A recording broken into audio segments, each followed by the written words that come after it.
First of all, I am strong and I can do things like pagbuhat ng mabibigat para iayos at magaling din ako sa pagluluto at marunong din ako mag-ayos ng mga bagay-bagay tulad ng like motorcycle at marami pang iba.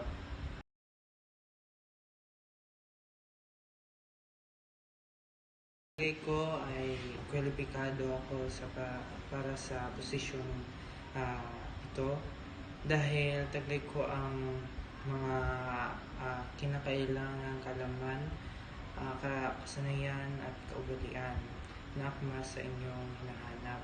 Ako ay isang TVL2 student na may karanasan sa pagluluto. Naniniwala ko na sa pamamagitan ng aking determinasyon at kagustuhang matuto, makakatulong ako sa inyong organisasyon. Masulot ko ang oportunidad na ito para sa aking proseso at prosesyon ng paglalaan.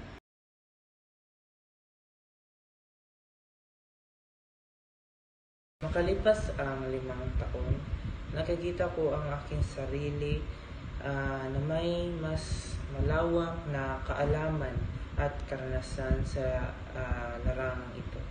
Nais kong magpatuloy na mag-grow sa profesyon na ito, magkaroon ng mas mataas na responsibilidad kung mapagbibigyan ng pagkakataon. Bukod dito ay gusto ko ring makatulong sa tagumpay ng kumpanya habang pinapaunlad ko ang aking sarili bilang isang professional.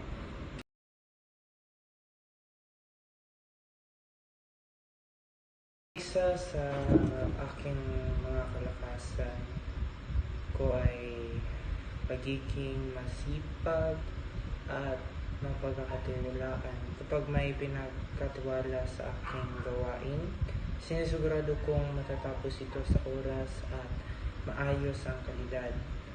Marunong din akong makipagtrabaho or makipaghalubilo sa grupo at makinig sa iba.